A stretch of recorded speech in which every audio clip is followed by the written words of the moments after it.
Well, first of all, we started with Ava's pregnancy, and from pregnancy, she had a normal pregnancy up till about 20 weeks, and then we went for our 20-week scan.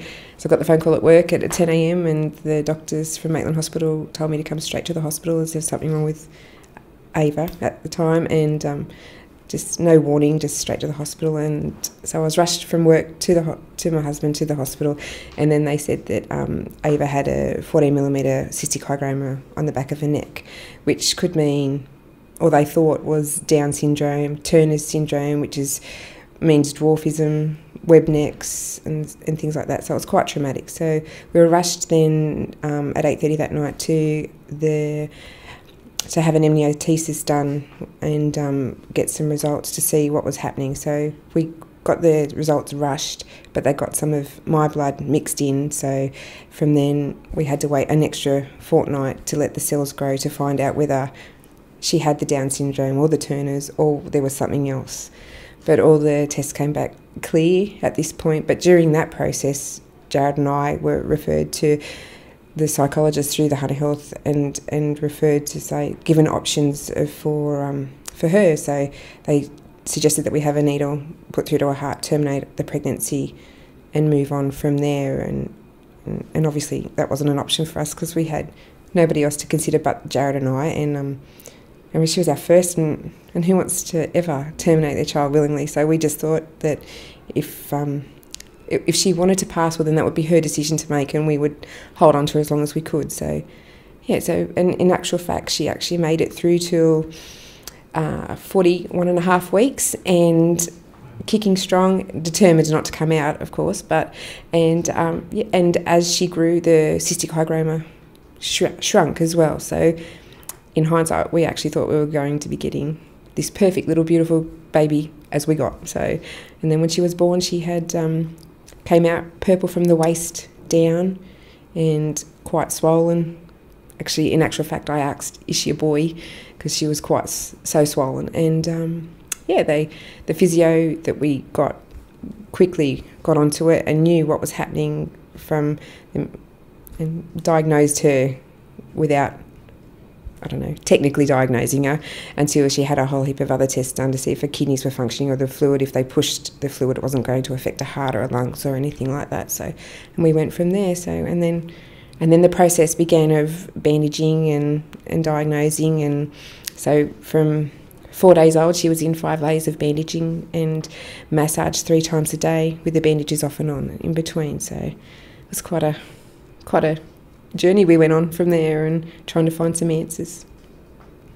So from there we went the path of just the journey of what we were to do from there and what we could do to make her life better, and still living in a world of disbelieving, I guess. We didn't want to come to terms with it a lot ourselves, or no, especially for myself. I didn't want to believe that this was going to be a lifelong journey and it was going to affect her, and what was to come was quite scary. So I think for the first couple of months we kind of went on the journey, okay, well, this is going to be the bandaging, the wrapping and the massaging is going to get her through, and as she grows it's going to dissolve, and it hasn't dissolved. And so we've gone on, and luckily Ava's a very placid child. She can handle most things that are thrown at her, and her life, she's just accepted and taken every challenge on as she's gone. So she's at 12 months of age, she started with the lymphocintogram, which is the dye injected in between her toes on the foretoe,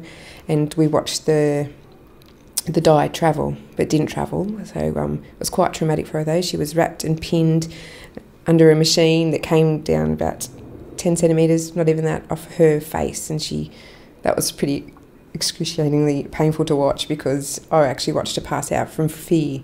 So from there, and then it was just a journey of seeing doctor, specialist, and thankfully we had like a great support network at the John Hunter physio section that just got us through and self-taught themselves as well as doing other courses to help us manage her. So yeah, it's been quite a journey for her, and still to this day we're still finding more, which is we've recently found the Mount Wilga Hospital and Dr. Helen Mackey and Andrea, who's been such a great help and showing us other techniques on how to get the girls' life easier.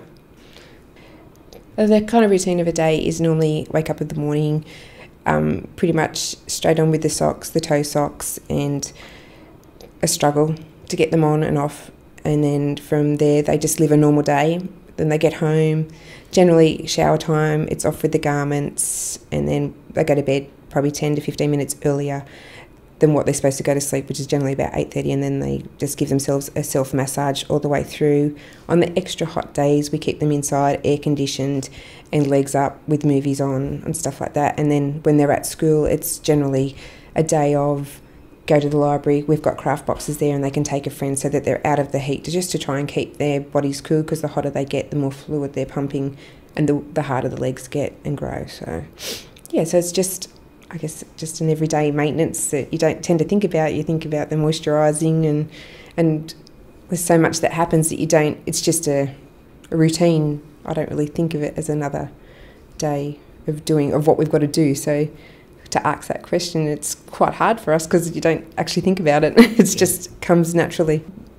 When I found out I was pregnant with Misha, it was a bit of a shock. Trying very hard, but she came pretty early. But when Misha was, we went for every scan, and every scan was a lot of anxiety and scaredness, and well, we were very scared. And she actually showed no signs. So there was no cystic hygroma, there was no growth, there was nothing. She went through as a perfectly healthy baby. And when she came out, she also had swelling from her mid-calf down, but mostly on her toes and forefoot. So we didn't expect it. So with her, it was probably a bit more of a culture shock because we weren't expecting it, but we knew what the process was straight away. So we were straight into the bandaging, but with Misha, because hers was so much milder than Ava's, it actually didn't need as many layers. So we were using just like a tubey grip at some stages, and then just a mild bandage over the forefoot. So Misha was a lot easier to deal with in that way. So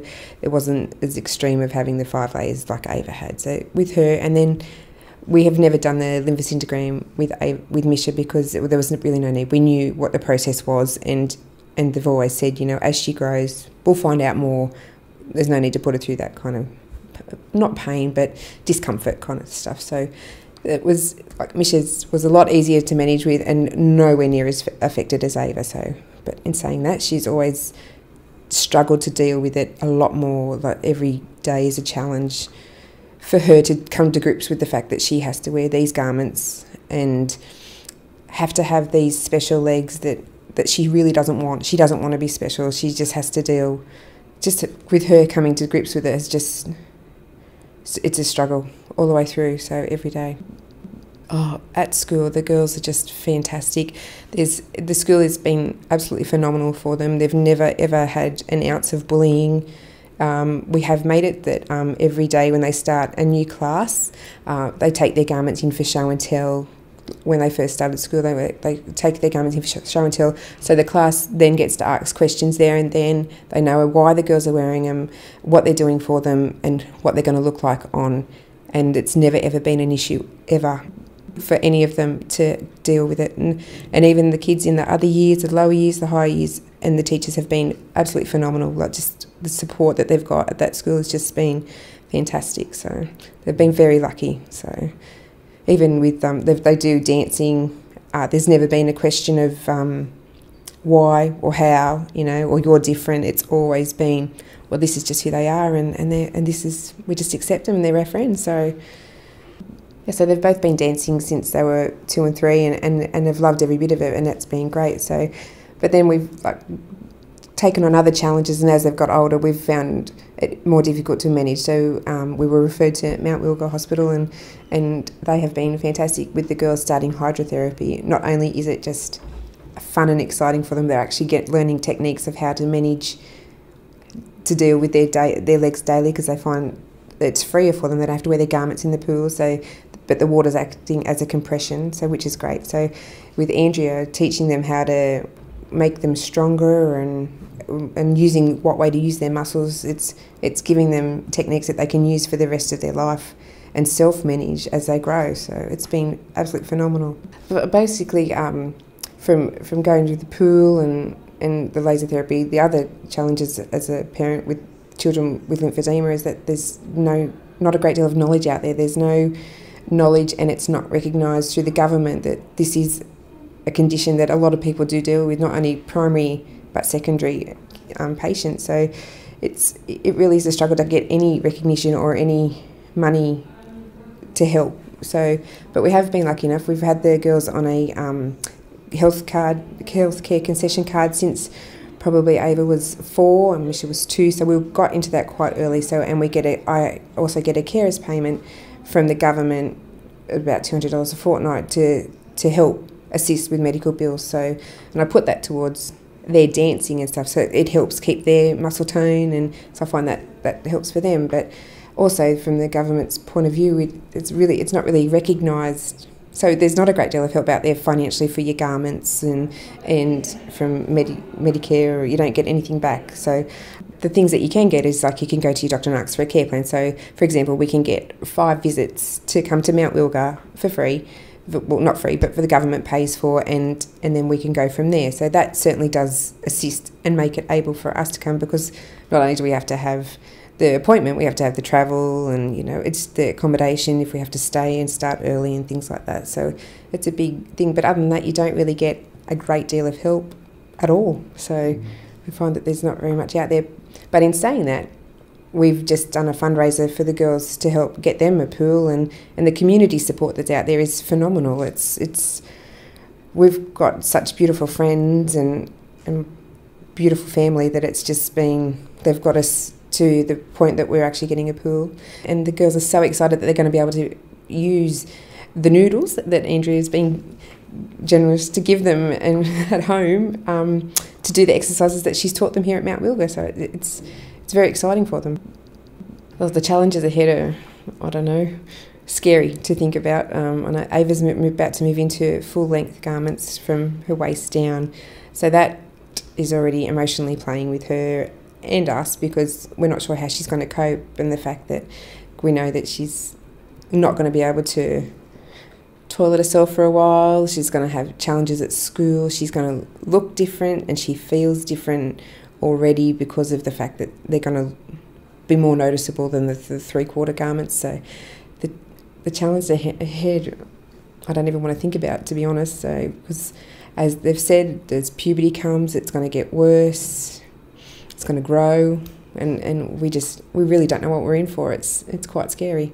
So, but I know that there's a lot of new other things out there that can help us, but the techniques that they can learn now and learn how to do it now, it's certainly going to help them all the way through. I guess just, for anybody else out there going through what we're going through, is just don't be afraid to admit defeat. Don't be afraid to say, I'm not coping. And I got postnatal depression with Misha just because it all just became way too much and I just couldn't cope. And so, it's just a part of life, and just don't be embarrassed about it. There's people out there that want to help and do care for you, that, don't be afraid.